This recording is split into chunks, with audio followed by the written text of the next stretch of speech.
الحمدللہ رب العالمین والصلاة والسلام علی سید المرسلین اما بعد فاعوذ باللہ من الشیطان الرجیم بسم اللہ الرحمن الرحیم۔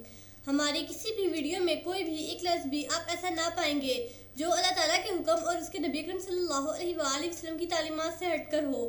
آپ سے گزارش ہے ہماری ویڈیوز کو آخر تک دھیان سے سنیں، یقیناً آپ کی زندگی بدل جائے گی۔ طائف کے قریب ہی ایک باغیچہ تھا۔ رحمت عالم صلی اللہ علیہ وآلہ وسلم اس میں تشریف لے گئے اور انگور کی ایک بیل کے نیچے بیٹھ گئے۔ آپ صلی اللہ علیہ وآلہ وسلم نے یہاں پہنچ کر 2 رکعت نفل ادا کیے، پھر بڑے درد و سوز سے اپنے معبود برحق، اپنے محبوب حقیقی کی بارگاہ بے کس پناہ میں اپنے قلب حزین کی حکایت درد و غم پیش کی۔ ان سنگین ترین لمحات میں زبان رسالت سے نکلے ہوئے ان دعائیہ کلمات میں جو درد و سوز ہے، اپنی بندگی کا جس نرالے انداز میں اظہار ہے، اور ان حالات میں بھی جو تمنا لبوں پر دعا بن کر رونما ہو رہی ہے، اس سے عظمت مصطفی کے آفتاب کی تابانیوں کا بخوبی اندازہ لگایا جا سکتا ہے۔ اللہ کے محبوب بندے کا اپنے کریم رب سے عبودیت کا جو رشتہ ہے، اس کی پختگی کا پتہ چلتا ہے۔ عشق الہی کا جو جذبہ ہے، اس قلب مبارک میں موزن ہے، اسے بقدر فہم آگاہی نصیب ہوتی ہے۔ اتفاق سے یہ باغ جس میں رحمت عالم صلی اللہ علیہ وآلہ وسلم ذرا دیر سستانے کے لیے رکے تھے، مکہ کے ایک رئیس ربیہ کا باغ تھا جو اسلام اور حضور علیہ السلام کا بدترین دشمن تھا۔ اس روز ربیہ کے دونوں بیٹے عتبہ اور شیبہ وہاں باغ میں موجود تھے۔ حضور پاک صلی اللہ علیہ وآلہ وسلم کے ساتھ طائف کے اوباشوں نے جو سلوک کیا تھا، اس کا انہوں نے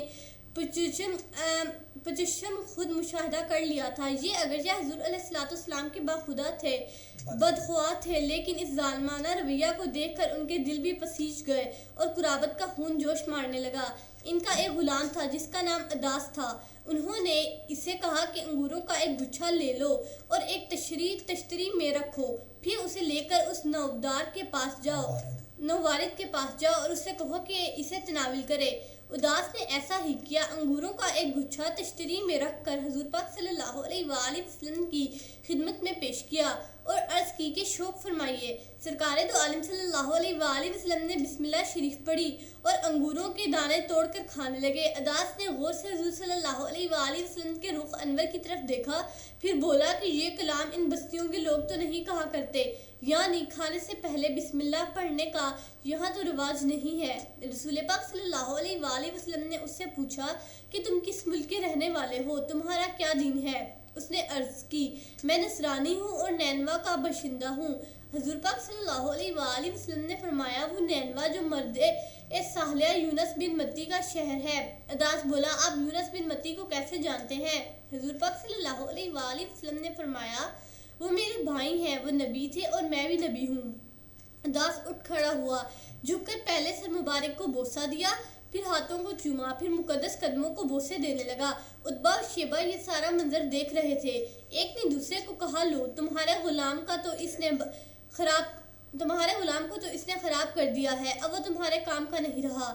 عداس جب ان کے پاس واپس آیا، انہوں نے اسے جھڑکتے ہوئے کہا، تیرا ستیہ ناس ہو، تو اس شخص کے سر، ہاتھوں اور پاؤں کو کیوں چومنے لگ گیا تھا؟ تجھے کیا ہو گیا تھا؟ عداس نے جواب دیا، اے میرے مالکوں، ساری روئے زمین پر اس ہستی سے بہتر کوئی نہیں ہے۔ اس نے مجھے ایسی بات بتائی ہے جسے نبی کے بغیر کوئی نہیں بتا سکتا۔ وہ کہنے لگے، عداس، اس کے فریب میں نہ آ جانا، تیرا دین اس کے دین سے بہت بہتر ہے۔ یہ عداس اگرچہ اس وقت مسلمان نہیں ہوا، لیکن حضور پاک صلی اللہ علیہ وآلہ وسلم کی من موہنی صورت اس کے آئینہ دل میں ہر وقت منعکس رہتی، جسے وہ کبھی فراموش نہ کر سکا۔ جب جنگ بدر کے لیے اہل مکہ کا لشکر روانہ ہونے لگا تو اس میں اس کے مالک شیبہ اور عتبہ بھی شریک تھے۔ انہوں نے اسے بھی کہا کہ چلو تم بھی ہمارے ساتھ۔ اس وقت عداس نے ان دونوں کو کہا، کیا تم اس شخص کے ساتھ جنگ کرنے کے لیے جا رہے ہو جس کی زیارت میں نے تمہارے باغ میں کی تھی؟ باخدا اس کے سامنے تو پہاڑ بھی کھڑے نہیں رہ سکتے۔ وہ بدنصیب اب بھی نہ سمجھے، الٹا اسے کہنے لگے کہ اپنی گفتگو سے تم پر جادو کر دیا ہے اس نے۔ علامہ ابن کثیر نے صحیح کے حوالے سے ام المومنین حضرت عائشہ صدیقہ رضی اللہ تعالیٰ عنہا کی یہ روایت نقل کی ہے۔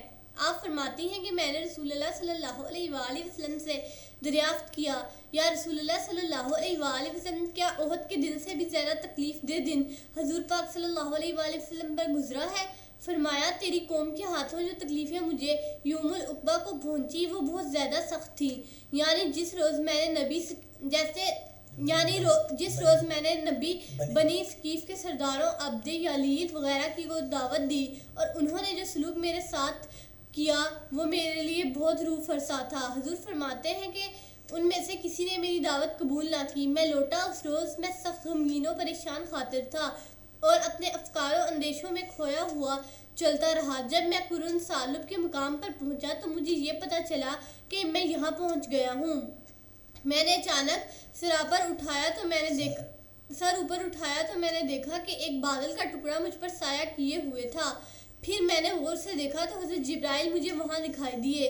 انہوں نے بلند آواز سے مجھے پکارا اور کہا، اللہ تعالیٰ نے وہ گفتگو سن لی ہے جو آپ کی قوم نے آپ کے بارے میں کہا اور جو روکھا اور درس جواب انہوں نے آپ کو دیا ہے۔ اللہ تعالیٰ نے پہاڑوں کے فرشتوں کو آپ کی خدمت میں بھیجا ہے، آپ جو حکم اسے دیں وہ بجا لائے گا۔ پہاڑوں کے فرشتے نے آگے بڑھ کر سلام عرض کیا، پھر گزارش کی، مجھے اللہ تعالیٰ نے آپ کی خدمت میں بھیجا ہے کہ آپ کی قوم نے آپ سے جو گفتگو کی ہے اس کو اللہ تعالیٰ نے سنا ہے۔ میں پہاڑوں کا فرشتہ ہوں، آپ جو حکم دیں گے میں اس کی تعمیل کروں گا۔ اگر آپ فرمائیں تو دونوں پہاڑوں کو آپس میں ملا دوں اور یہ سارے تلنگے اور اوباش پس کر رہ جائیں۔ رحمت مجسم صلی اللہ علیہ وآلہ وسلم نے فرمایا، میں امید کرتا ہوں کہ اللہ تعالیٰ ان کی پشتوں سے ایسی اولاد پیدا کرے جو اللہ کی عبادت کریں اور کسی کو اس کا شریک نہیں بنائیں گے۔ امام محمد بن یوسف السہلی اپنی کتاب میں لکھتے ہیں کہ اپنی کتاب میں یوں نقل کرتے ہیں، اکرمہ کہتے ہیں کہ رسول اللہ صلی اللہ علیہ وآلہ وسلم نے فرمایا، میرے پاس جبرائیل آئے اور کہا، آپ کا رب کریم آپ کو سلام فرماتا ہے اور یہ پہاڑوں کا فرشتہ ہے جسے اللہ تعالیٰ نے بھیجا ہے اور اسے حکم دیا ہے کہ آپ کے ارشاد کے بغیر کوئی کام نہ کرے۔ پہاڑوں کے فرشتے نے آگے بڑھ کر سلام عرض کیا اور کہا، اگر آپ فرمائیں تو میں پہاڑوں کو ان پر اوندا گرا دوں، اگر آپ چاہیں تو میں انہیں زمین میں غرق کر دوں۔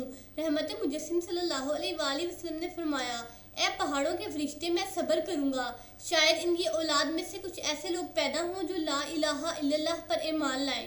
حضور پاک صلی اللہ علیہ وآلہ وسلم کی اس رحمت اور شفقت کو دیکھ کر پہاڑوں کا فرشتہ یہ کہہ اٹھا، جس طرح آپ کے رب نے آپ کا نام رکھا ہے بے شک آپ رؤوف رحیم ہیں۔ صلی اللہ علیہ حبیبہ سیدنا محمد وآلہ وصحبہ وسلم۔ اس درود پاک کے بے شمار فوائد ہیں۔ اس درود پاک کو کثرت سے پڑھنے والے کو دین و دنیا میں کبھی کسی چیز کی کمی نہیں رہتی، سکون قلب کی دولت سے مالا مال ہو جاتا ہے، دشمن دوست بن جاتا ہے۔ اگر کوئی چاہے دل کی کدورت، کینہ، دل کا میل، بغض، حسد اور اخلاق رذیلہ دور ہو جائیں تو اس درود پاک کو کثرت سے رہیے۔ آپ لوگوں سے گزارش ہے کہ ہمارے ویڈیوز کو دیکھتے رہیے۔ اللہ تعالی ہمارا اور آپ کا حامی و ناصر ہو۔ شکریہ۔